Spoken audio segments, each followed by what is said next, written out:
శ్రీమాత్రే నమ. జై గురు దత్తాత్రేయ నమ. ఈ వీడియోలో మనం మీనరాశి వారికి ఫిబ్రవరి 1 నుంచి 15 మధ్యలో జరగబోయే వారఫలాలు, పక్షఫలాలు పరిశీలించే ప్రయత్నం చేద్దాం. ప్రస్తుతం మీనరాశి వారికి 11వ స్థానంలో 4 గ్రహాలు రావడం జరిగింది. ఏదైనా 11వ స్థానంలోకి ఒక గ్రహం వచ్చినప్పుడు ఆ గ్రహ కారకత్వాలు జాతకుడికి అనుభవంలోకి వస్తాయి. అయితే 4 గ్రహాలు వచ్చినప్పుడు అవి పరస్పరం మిత్రగ్రహాలు అయితే ఆ ఫలితం జాతకుడికి ఫేవర్గా ఉంటుంది. పరస్పరం శత్రుగ్రహాలు అయినప్పుడు అన్ఫేవర్గా ఉంటుంది అన్నమాట. సో ఈ విధంగా మరి జాతకుడికి 4 గ్రహాల్లో ప్రధానంగా శుక్రగ్రహం ఈ ఫిబ్రవరి 5వ తారీఖు వరకు లాభస్థానంలో ఉంటాడు. తృతీయ అష్టమాధిపతిగా లాభస్థానంలో ఉంటూ ఆకస్మిక ధనలాభాన్ని కలిగిస్తాడు. అలాగే గతంలో పరిచయం ఉన్నటువంటి ఒక స్త్రీ మీకు మీ జీవితంలో మళ్ళా తిరిగి ఎంటర్ అవ్వడం జరుగుతుంది. అంటే బాగా హోదా కలిగినటువంటి అధికార హోదా అవ్వచ్చు, రాజకీయ హోదా అవ్వచ్చు, చాలా కమాండింగ్గా డామినేటెడ్గా ఉన్నటువంటి ఒక స్త్రీ మీ జీవితంలో ప్రవేశించడం జరుగుతూ ఉంటుంది. ఆమె మీ జీవితాన్ని కమాండ్ చేయడం జరుగుతుంది. కొన్ని సందర్భాలు అది భార్య అవ్వచ్చు, లేదంటే మీ యొక్క మిగతా కుటుంబ సభ్యులైన స్త్రీ సంతానం లాంటి వాళ్ళు మిమ్మల్ని మంచి మార్గంలో పెట్టే ప్రయత్నం చేయడం జరుగుతూ ఉంటుంది. తర్వాత ఈ ఫిబ్రవరి 5 తర్వాత శుక్రుడు 12వ స్థానంలోకి రావడం వల్ల కొంత నష్టం కూడా జరుగుతూ ఉంటుంది. స్త్రీ వల్ల నష్టం జరగవచ్చు, లేదంటే మీరు గతంలో ఎవరి దగ్గరైనా రుణం చేసి ఉంటే అది తీర్చమని మిమ్మల్ని బలవంతం చేయొచ్చు. మీకు మీరే స్వచ్ఛందంగా కొంత మనీని మీ యొక్క సరదాలకో, వ్యసనాలకో, బలహీనతలకో, ఇతరుల కొరకు ఖర్చు చేయడం జరుగుతూ ఉంటుంది.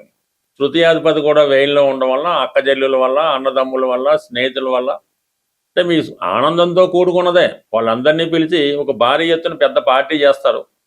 పార్టీ చేయనప్పుడు చాలా ఆనందంగా చేస్తారు. అయిపోయిన తర్వాత మన్నాడు ఆ లెక్కలు చూసుకొని కొద్దిగా బాధపడడం జరుగుతూ ఉంటుంది. చేయకుండా ఉండవలసింది అనవసరం. కానీ ఈ విధంగా శుక్రుడు 12లోకి వచ్చినప్పుడు ఆడంబరాలకి అనవసర ఖర్చులు చేస్తూ ఉంటారు. ఏదో ఖరీదైనటువంటి వస్తువులు, నగలు ఇలాంటివి కొంటూ ఉంటారు. తర్వాత మళ్ళీ చింతిస్తూ ఉంటారు. జాగ్రత్తగా చూసి, ఎందుకంటే ఆల్రెడీ మీ దగ్గర బ్యాలెన్స్ అంతా అయిపోయి ఉంటుంది.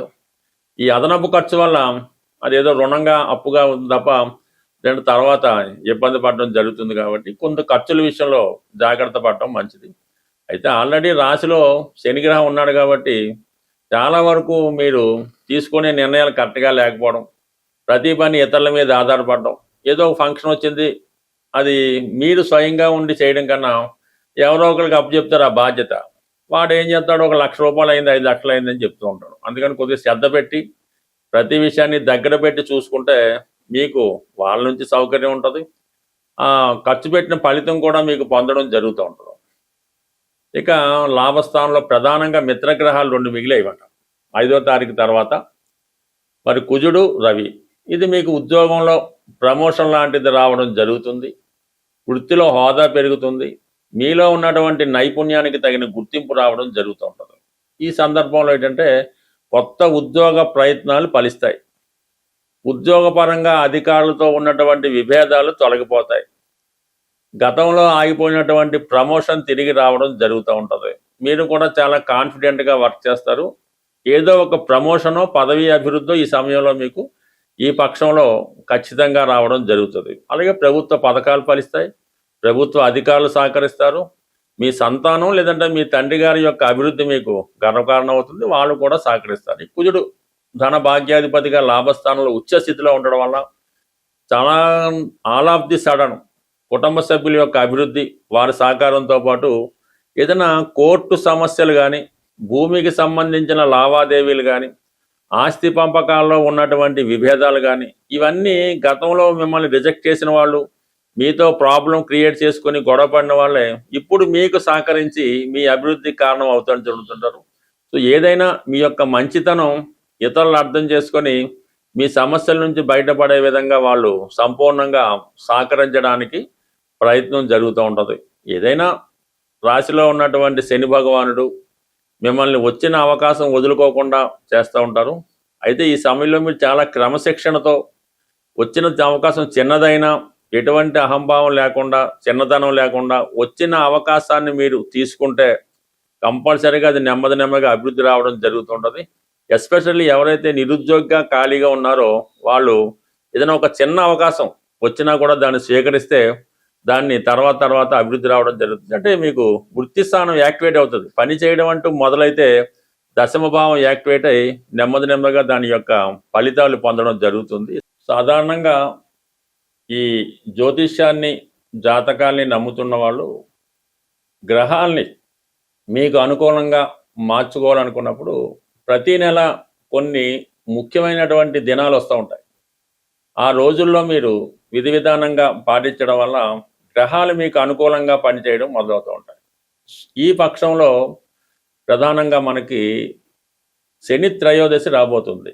14వ తారీఖు ఫిబ్రవరి నెలలో శని త్రయోదశి రోజు కంపల్సరిగా మాకు ఏలినాటి శని ఉంది, అష్టమ శని, వీలు కాకుండా ప్రతి రాశివారు కూడా ఆ రోజు విధి విధానంగా శని భగవాను నవగ్రహాల్లో శని భగవాన్ని అక్కడ ఉన్నటువంటి ఆచారం ప్రకారం అభిషేకమో అర్చనో ఏదో చేసుకోవడం, ఎక్కువగా శివాలయంలో ఉన్నటువంటి నవగ్రహాల్ని పూజించడం, తర్వాత శివుణ్ణి కూడా పూజించి అభిషేకం చేయించి ఆ రోజు వరకు నియమనిష్టలతో ఉండడం వల్ల మీకు ఈ శనిగ్రహ అనుగ్రహం తప్పక లభిస్తూ ఉంటుంది. అలాగే ఈ నెలలోనే మనకి ఈ 15వ తారీఖున మహాశివరాత్రి వస్తుంది. ఆ శివరాత్రి రోజు కూడా మీరు కంప్లీట్గా మీ ఆచార ప్రకారం, మీ గ్రామ ఆచార ప్రకారం జాగరణ అది ఉండి ఆ రోజు శివుణ్ణి దర్శించుకోవడం వల్ల, అంటే ఒక మహాశివరాత్రి రోజు మీరు శివుణ్ణి దర్శించుకుంటే మొత్తం సంవత్సరం అంతా ప్రతిరోజు శివుణ్ణి దర్శించుకుంటే ఎంత ఫలితం వస్తుందో ఒక్క మహాశివరాత్రి రోజు శివుని దర్శించుకుంటే అంత ఫలితం దక్కడం జరుగుతుంది. కాబట్టి కంప్లీట్గా ప్రతి ఒక్కరూ వయసుతో నిమిత్తం లేకుండా ఏదో ఒక దేవాలయంలో, కేవలం పంచారామాలు పెద్ద పెద్ద క్షేత్రాలే కాకుండా సాధారణంగా చిన్న టెంపుల్లో అయినా శివగ్రహం, శివుడి యొక్క ఉంటే అక్కడ శివలింగానికి అర్చన చేసి మీరు దర్శనం చేసుకోవడం వల్ల ఆ ముక్తి లభించే అవకాశం ఉంది. చాలా అభివృద్ధి కూడా కలుగుతూ ఉంటుంది.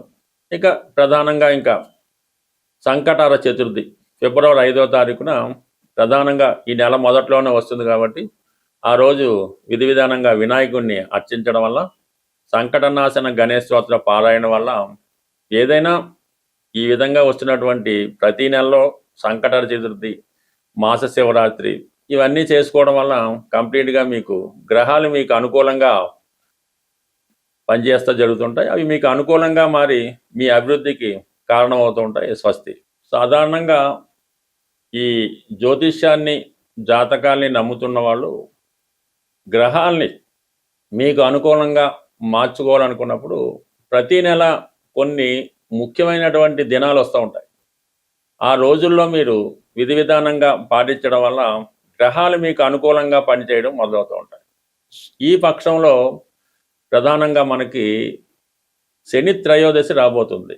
14వ తారీఖు ఫిబ్రవరి నెలలో శని త్రయోదశి రోజు కంపల్సరిగా మాకు ఏలినాటి శని ఉంది, అష్టమ శని, వీలు కాకుండా ప్రతి రాశివారు కూడా ఆ రోజు విధి విధానంగా శని భగవాను నవగ్రహాల్లో శని భగవాన్ని అక్కడ ఉన్నటువంటి ఆచారం ప్రకారం అభిషేకమో అర్చనో ఏదో చేసుకోవడం, ఎక్కువగా శివాలయంలో ఉన్నటువంటి నవగ్రహాల్ని పూజించడం, తర్వాత శివుణ్ణి కూడా పూజించి అభిషేకం చేయించి ఆ రోజు వరకు నియమనిష్టలతో ఉండడం వల్ల మీకు ఈ శనిగ్రహ అనుగ్రహం తప్పక లభిస్తూ ఉంటుంది. అలాగే ఈ నెలలోనే మనకి ఈ 15వ తారీఖున మహాశివరాత్రి వస్తుంది. ఆ శివరాత్రి రోజు కూడా మీరు కంప్లీట్గా మీ ఆచార ప్రకారం, మీ గ్రామ ఆచార ప్రకారం జాగరణ అది ఉండి ఆ రోజు శివుణ్ణి దర్శించుకోవడం వల్ల, అంటే ఒక మహాశివరాత్రి రోజు మీరు శివుణ్ణి దర్శించుకుంటే మొత్తం సంవత్సరం అంతా ప్రతిరోజు శివుణ్ణి దర్శించుకుంటే ఎంత ఫలితం వస్తుందో ఒక్క మహాశివరాత్రి రోజు శివుని దర్శించుకుంటే అంత ఫలితం దక్కడం జరుగుతుంది. కాబట్టి కంప్లీట్గా ప్రతి ఒక్కరూ వయసుతో నిమిత్తం లేకుండా ఏదో ఒక దేవాలయంలో, కేవలం పంచారామాలు పెద్ద పెద్ద క్షేత్రాలే కాకుండా సాధారణంగా చిన్న టెంపుల్లో అయినా శివగ్రహం శివుడి యొక్క ఉంటే అక్కడ శివలింగానికి అర్చన చేసి మీరు దర్శనం చేసుకోవడం వల్ల ఆ ముక్తి లభించే అవకాశం ఉంది. చాలా అభివృద్ధి కూడా కలుగుతూ ఉంటుంది.